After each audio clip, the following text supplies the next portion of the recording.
Ever felt that sudden jolt, your heart pounding like crazy right before a big Oh, presentation? yeah. Or maybe that, persistent knot in your stomach when a major deadline is just breathing down your neck? That feeling we all just call being stressed out. Everyone knows that feeling. But have you ever stopped and really wondered what's actually physically happening inside your body during those times? Beyond just, well, feeling bad. It's a really good question. Today, we're taking a deep dive into exactly that, the whole intricate world of stress and disease.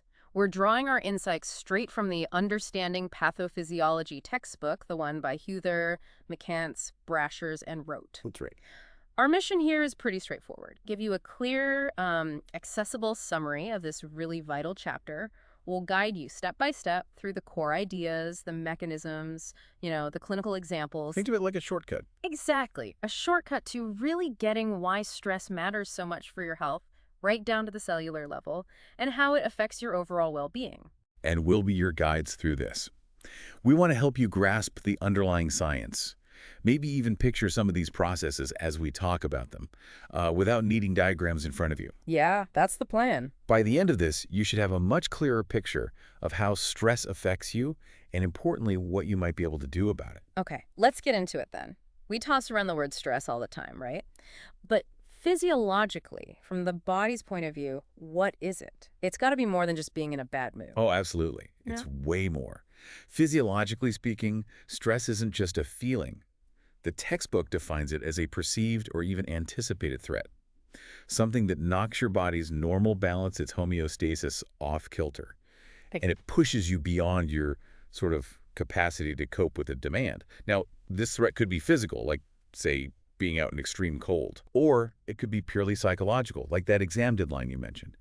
The key thing is your brain often doesn't make a huge distinction. That looming exam can trigger the same fundamental biological alarms as, facing actual physical danger. Wow, okay. And when your brain perceives this threat, it kicks three major systems into high gear: your neuroendocrine system, your autonomic nervous system, that's the ANS, and your immune system, The big three. the big three. Now, if these systems are switched on all the time, chronically activated, it can really compromise your body's ability to recover. And it can push people towards maybe less healthy ways of coping, skipping sleep, eating poorly, not exercising. So it's not just in our heads, it's these real interconnected biological systems reacting, and sometimes reacting too much or for too long. Precisely. And to understand how we think about stress now, it kind of helps to look back a bit, see where the ideas came from. History lesson time. A quick one. Back in 1914, a physiologist named Walter B. Cannon first described the fight-or-flight response. He saw that when faced with danger, the body instantly, gears up. Heart races. Exactly. Heart rate spikes, oxygen and glucose, flood your muscles and brain, breathing gets faster, all that stuff. It's incredibly adaptive for dealing with immediate short-term threats, built for survival. And then Hans Selye came along and sort of broadened that idea, showed it wasn't just about sudden danger. Yes, exactly. Hans Selye focused more on physiologic stress, the body's response to sustained stressors. He noticed a really consistent pattern in animals under prolonged stress. Their adrenal glands got bigger, they had fewer immune cells, specifically lymphocytes, and they even developed bleeding ulcers in their stomachs. He concluded that this kind of ongoing stress really wore the body down, making it less able to resist future problems. So he developed a model for this. He did. He proposed what he called the General Adaptation Syndrome, or GAS. It has three stages. First, the alarm stage. This is the immediate emergency reaction. You can almost picture it, right? The book's figure 10.1 shows this. You've got increased cortisol pumping from the adrenal cortex, adrenaline and noradrenaline from the adrenal medulla. The whole system just lights up, preparing for action. Even the immune system gets a temporary boost. Fight or flight kicks in. Totally. Then, if the stressor sticks around, you enter the resistance or adaptation stage. Here, your body is trying hard. It's mobilizing resources, trying to cope, trying to overcome the challenge. Okay, trying to hang in there. Right. But if that stress just keeps going relentlessly and your body can't adapt anymore, that's when you hit the third stage. Selye called it the exhaustion stage. Which sounds pretty bad. It is. We now tend to call it allostatic overload, which might be a bit more precise. This is the point where your body's systems just can't cope effectively anymore. They're depleted. And this can lead to what Selye called diseases of adaptation, basically. Illness driven by chronic stress and potentially even organ failure. Wow. And what's really interesting, like you hinted at, is how this moved beyond just physical stuff. Exactly. That was a huge shift. By the mid-1950s, research started showing, really clearly, that psychological stressors could trigger these exact same powerful hormone responses. Like worrying about a job interview. Precisely. Or think about the intense, debilitating fear memories someone with PTSD might experience. Yeah. Like a combat veteran hearing a car backfire. That's not a physical threat in the moment, but their body reacts just as strongly, biologically speaking. Which leads us to the more modern way of thinking about it. Right. This brings us to the concept of allostasis. It means stability through change. It's a more dynamic idea than the old concept of homeostasis, which was like a fixed thermostat setting. Allostasis suggests your brain is constantly monitoring things, adjusting your body's operating range on the fly, even anticipating future demands. So it's not always about getting back to a baseline immediately. Not necessarily. Hmm? Sometimes keeping hormone levels slightly elevated might actually be the adaptive thing to do if you're facing an ongoing challenge. It's about finding stability through change. But that constant adjustment must take a toll. It absolutely does. And that cumulative wear and tear on your body from activating these systems over and over, or for long periods, that's what we call allostatic load. When your body and brain are constantly working overtime like this, it's taxing. So what happens when that load just gets too heavy? When the systems are just Yeah. overloaded? That's when you hit allostatic overload. This is the critical point where the chronic overactivation of these normally adaptive systems actually starts causing pathophysiology. Yeah. Starts causing disease. Essentially, the more frequent and the longer the stress exposures, the faster this wear and tear accumulates. There's a figure in the book, figure 10.3, that helps visualize this. It shows this sort of bidirectional communication between the brain and body systems trying to achieve short-term allostasis. But under chronic stress, it leads to long-term dysregulation, promoting disease. That dysregulation is the allostatic load becoming overload. And this isn't the same for everyone, right? Not at all. It's highly individual. Genetics, your environment, past experiences, they all shape how your brain perceives stress and when you reach that overload point. But the outcome of chronic overload is clear. It contributes to a huge range of common health problems. Table 10.1 of the chapter lists a bunch of things like coronary artery disease, stomach ulcers, type 2 diabetes, asthma, even depression, all linked back to this chronic stress pathway. That's a huge list. It really drives home how systemic this is. Okay, so let's zoom in, like you said, on those three major stress systems. The HPA axis, the autonomic nervous system, and the immune system. How do they actually work together, and what goes wrong when they're constantly firing? Let's do it. And remember the key point. Acute activation is good, protective. Chronic activation, that's where allostatic overload and damage happen. Got it. Acute good, chronic bad. Pretty much. All right. So picture this again. Your hypothalamus deep in the brain is the command center. Stress hits. It does two main things simultaneously. First, it signals the pituitary gland, which then tells the adrenal glands on top of your kidneys to release the major stress hormone, cortisol. That's the HPA axis pathway. Okay.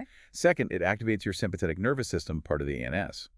This causes those same adrenal glands, plus nerve endings all over your body, to pump out catecholamines, which are adrenaline and noradrenaline. Okay, so cortisol from one pathway, adrenaline and adrenaline from the other. Exactly. And both pathways gear up your body and brain for action. Plus, crucially, they activate the immune system too. Figure 10.4 in the text nicely shows this coordinated response. Let's tackle the HPA axis first. Hypothalamus, pituitary, adrenal glands. Right. So stress triggers the hypothalamus to release a hormone called CRH. CRH travels just a short distance to the anterior pituitary gland, telling it to release another hormone, ACTH. Okay, like a chain reaction. Precisely. ACTH then travels through your bloodstream down to your adrenal glands, specifically the outer part, the cortex, and that's the signal to release cortisol.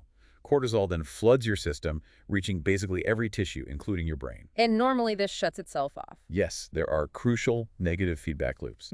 High cortisol levels normally signal back to the hypothalamus and pituitary to say, okay, enough CRH and ACT, dial it back. Figure 10.5 shows this regulation loop. It's meant to be self-limiting. So what's cortisol supposed to do in the short term? Well, physiologically, its main job is quick energy mobilization. It stimulates gluconeogenesis, basically making new glucose fuel from things that aren't carbs, so it elevates your blood sugar, giving you that energy surge. It actually inhibits glucose uptake in many tissues, though, to save it for the brain and muscles. Interesting. It also has complex effects on protein, It's anabolic in the liver, helping build protein there, but catabolic, meaning it breaks down protein in muscle, bone, and skin. And importantly, during acute stress, it helps regulate inflammation. It dampens the initial inflammatory effects, but then promotes resolution repair later. Table 10.2 lists a lot of these diverse actions. Okay, that's the good cortisol. What about the bad cortisol, the chronic stuff? Right, that's where the trouble starts. Chronic cortisol dysregulation. It's linked to so many issues. Obesity, especially that stubborn belly fat, sleep deprivation, high blood pressure, diabetes, atherosclerosis. The list goes on. And effects on the brain, too. Definitely. In the brain, chronically high cortisol can actually reduce the volume of the hippocampus, that key area for memory and emotion. This is strongly linked to things like depression. People with depression often show hippocampal shrinkage. Wow. It also promotes gastric acid secretion, which can contribute to ulcers, and it's a major player in metabolic syndrome and obesity. Yeah. There's a did you know box about this. Chronic stress and cortisol actually stimulate appetite, especially for those high-fat, high-sugar comfort foods. Oh. Yeah, and it seems to make your brain less sensitive to the hormones that normally tell you you're full, like leptin and insulin. So you eat more, especially junk food, and you store it as visceral fat. This fat isn't just sitting there. It creates a low-grade inflammatory state throughout your body, increasing insulin resistance and the risk for type 2 diabetes, cancer, even neurodegeneration. That's a vicious cycle. It really is. Mm-hmm. But on the flip side, the text knows regular exercise has powerful anti-inflammatory effects that can counteract this. Oh, and interestingly, some studies show people with PTSD might have lower urinary cortisol. The thinking is maybe it's some kind of protective adaptation against the damaging effects of constant high levels, but the mechanism isn't fully clear. Fascinating. Okay, what about the other arm of the stress response, the autonomic nervous system, the ANS? Right, the ANS, it has two branches, the sympathetic nervous system, or SNS, that's your fight-or-flight accelerator, Yeah. and the parasympathetic nervous system, or PNS, that's the rest and digest brake. Accelerator and brake. Got it. Under stress, the SNS kicks in fast, releasing those catecholamines, norepinephrine, mainly from nerve endings, and epinephrine, which is adrenaline, mostly from the adrenal medulla. These hormones hit receptors all over the body. And what do they do physiologically? Well, epinephrine, for example, makes your heart muscle contract more forcefully, increases heart rate, boosts cardiac output, raises blood pressure, basically gets the blood pumping faster and harder. Right. It also dilates blood vessels going to your skeletal muscles so they get more fuel and oxygen ready for action. It mobilizes fatty acids for energy, too. Table 10.3 details these effects. And in the brain? In the brain, catecholamines promote arousal, vigilance, heightened awareness, sometimes anxiety, keeps you alert to the perceived threat. And the parasympathetic system tries to counter this. Exactly. The PNS normally balances the SNS. It slows the heart rate, promotes digestion, and actually has significant anti-inflammatory effects. But here's the catch. During prolonged chronic stress, the effectiveness of the PNS gets dampened, the accelerator is stuck on, and the brake isn't working as well. So what's the damage from constantly high catecholamines? Chronic exposure leads to increased levels of pro-inflammatory cytokines, those inflammatory messengers. Yeah. It keeps your heart rate and blood pressure elevated, which is hard on the cardiovascular system. It can even impair wound healing. And chronic norepinephrine, in particular, can trigger inflammatory cells in your blood vessels to promote atherosclerosis, the buildup of plaque, increasing the risk of plaque rupture, heart attack, and stroke.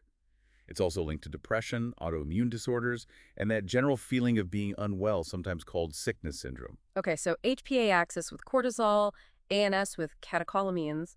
What about the immune system's role in all this? It's absolutely central and deeply interconnected with the other two. There's constant, intricate communication between the immune, nervous, and endocrine systems. They talk using hormones, neurotransmitters, and immune cell products like cytokines. Immune cells actually have receptors for stress hormones and neurotransmitters. They're listening in and reacting. So stress hormones directly affect immune cells? Directly. And other hormones influence the stress response, too. The chapter mentions beta endorphins for pain relief, growth hormone for tissue repair, oxytocin related to bonding and stress reduction, melatonin for sleep. Even sex hormones like testosterone and estrogen are affected by stress. Table 10.4 gives examples. It's incredibly complex. It really is. Now, acute stress can actually boost certain aspects of immunity temporarily. It's like the immune system acts as a signal organ, alerting the body to potential internal threats, like infection or injury that might accompany the stressor. But chronic stress? Chronic stress is the opposite story. Especially if it's paired with prolonged negative thoughts or feelings, it leads to persistent immune dysregulation. Things go haywire. What does that look like? It often means lower levels of natural killer, Yeah. NK cells. Those are crucial for fighting viruses and cancer. And, critically, it leads to an increase in those pro-inflammatory cytokines we keep mentioning. This creates a state of chronic low-grade inflammation throughout the body. And that's linked to disease. It's directly linked. This chronic inflammation is now seen as a major contributor to cardiovascular disease, osteoporosis, arthritis, type 2 diabetes, COPD, many cancers, and generally accelerated aging. Think about burnout, that state of complete exhaustion from chronic psychosocial stress. It's a perfect storm. Dysregulation of the HPA axis and ANS, impaired immune function, high inflammation, and often poor health choices driven by the stress itself. It makes people incredibly vulnerable to getting sick. This really raises a crucial question then. Does stress hit differently depending on when in life it happens? It sounds like early experiences might be particularly impactful. That's absolutely right. The timing matters hugely. Chronic stress experienced early in life, prenatal, infancy, childhood, adolescence, can lead to profound, long-lasting changes in physiology and health. These changes can become, as the text says, biologically embedded. How does that work, especially with the brain? Well, the brain undergoes massive development from the fetal period all the way through early adulthood. Stress during these critical, sensitive windows can significantly alter the development trajectory of key brain regions. We're talking about the amygdala, which processes fear and emotion, the hippocampus, vital for learning and memory, and the prefrontal cortex, responsible for executive functions like planning and impulse control. Early stress exposure can basically reshape these areas, increasing vulnerability to health problems later on. Even starting before birth. Yes, prenatal stress is a big focus. If a mother experiences high stress, her elevated cortisol levels can cross the placental barrier and affect the developing fetal brain and its own stress response system, the HPA axis. This is linked to outcomes like low birth weight, but also, importantly, an increased risk later in life for things like obesity, high blood pressure, and behavioral issues like depression or ADHD. Wow. And it's not just cortisol. If the mother is obese, for example, the associated inflammation can also send pro-inflammatory signals across the placenta, potentially altering the offspring's brain development too. And after birth. Childhood experiences. Very powerful effects. Childhood trauma. Things like physical, sexual, or emotional abuse, neglect, or even just the chronic stress of growing up in severe poverty or instability is strongly linked not only to adult psychiatric illnesses like depression, anxiety, and PTSD, but also to physical health problems later on. Think rheumatoid arthritis, cardiovascular disease. Is there a biological fingerprint for this? There seems to be. Studies consistently show that adults who experience significant childhood trauma tend to have elevated levels of inflammatory markers like C-reactive protein, CRP, TNF-alpha, IL-6 circulating in their blood years later. It's like their bodies are stuck in a persistent state of low-grade inflammation. And the timing within childhood matters too. It does. There's a fascinating did you know box about this. Studies suggest stress between ages 0 and 5 might actually accelerate the maturation of the prefrontal cortex and amygdala, which sounds good, but might actually compromise their long-term developmental flexibility. Then, stress during adolescence, maybe ages 14, 17, like intense peer rejection, seems linked to reduced gray matter volume in the prefrontal cortex and hippocampus, areas tied to impulse control and social behavior.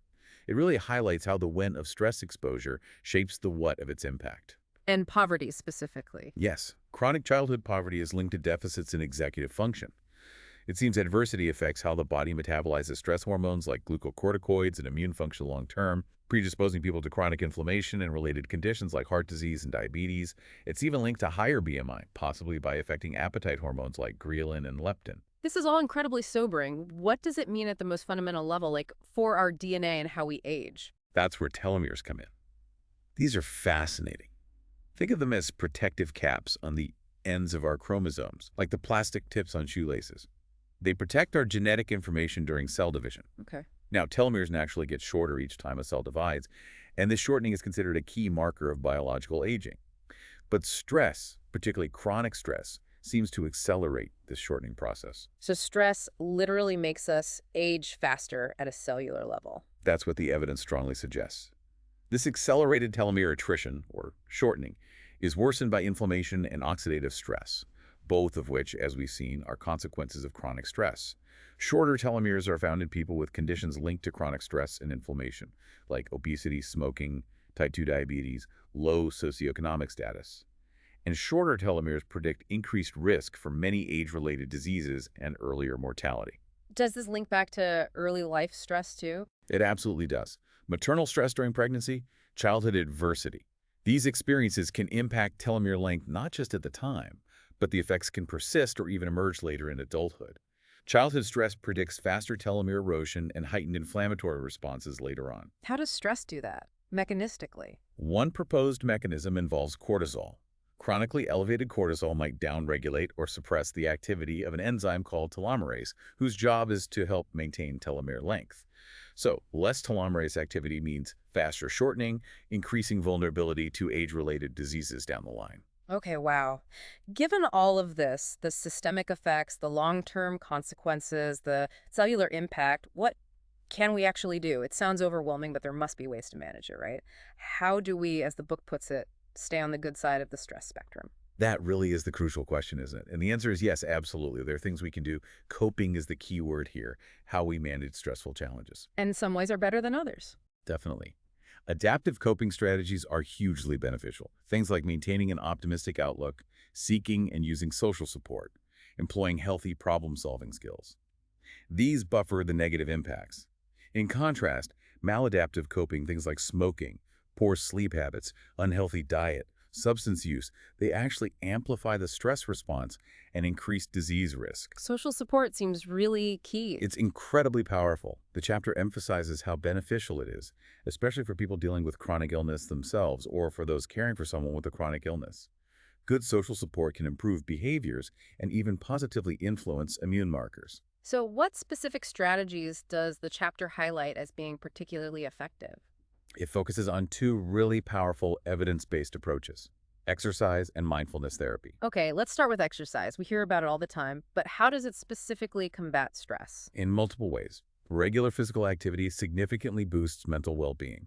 It's been shown to reduce symptoms of depression and anxiety, sometimes as effectively as psychotherapy or medication. How? What's it doing in the brain? It seems to help rebalance key neurotransmitters, like increasing serotonin levels, similar to how many antidepressant drugs work. Critically, it also has potent anti-inflammatory effects throughout the body, directly countering that chronic inflammation driven by stress. Plus, exercise helps fight obesity by reducing adipose tissue, which itself is a source of pro-inflammatory signals. And it boosts cognitive function and brain health, partly by increasing brain metabolism and levels of proteins like BDNF, which supports neuron growth and survival. So physical and mental benefits. What about mindfulness? That's gained a lot of attention recently. Yes, and for good reason. Mindfulness therapy involves paying attention to the present moment, your thoughts, feelings, sensations, intentionally and non-judgmentally. It's proving very effective at dampening both the psychological feeling of stress and the underlying physiological stress reactions. So that helps limit that allostatic load. Exactly. It helps limit the wear and tear. It's been shown to be effective for managing chronic pain and depression. Mechanistically, mindfulness practices appear to modulate the HPA axis, helping to regulate cortisol secretion and bring the system back from allostatic overload towards a more balanced allostatic state. How does it do that in the brain? It seems to engage higher-level brain regions, particularly in the prefrontal cortex, which can then exert top-down control over stress-reactive areas like the amygdala. Essentially, it helps you regulate your emotional responses. Studies show mindfulness practice can lead to measurable reductions in stress biomarkers like cortisol and inflammatory cytokines like IL-6. That's fascinating. And does this apply to kids too, given how important early life is? Yes, and this is perhaps one of the most hopeful findings. School-based mindfulness interventions are showing real promise. They've been found to decrease negative coping behaviors, reduce anxiety and depression symptoms, and even lower rates of self-harm in at-risk children and adolescents. What kind of physiological changes do they see? They actually see a flatter cortisol curve throughout the day, which indicates less chronic HPA axis activation. They also report improved sleep quality, better self-esteem, and enhanced overall well-being in kids who participate.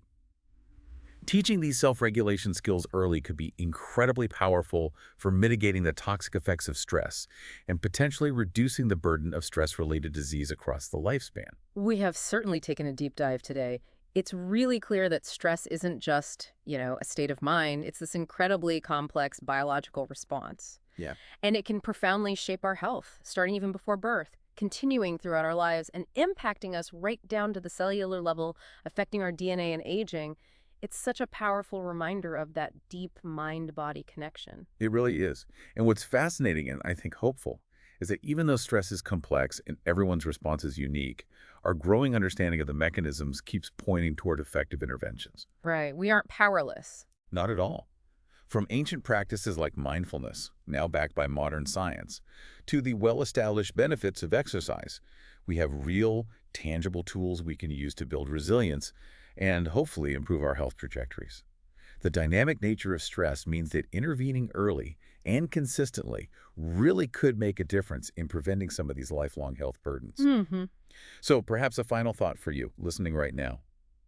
Given everything we've explored today, how stress affects virtually every system in your body, how its impact accumulates over time, what's maybe one small step, one manageable change you could think about taking today to manage your own stress response, not just for how you feel right now, but potentially for your health for years to come. That's a great question to leave people with. Thank you so much for joining us on this deep dive into stress and disease. We genuinely hope you found this exploration drawn from the textbook both informative and ultimately empowering.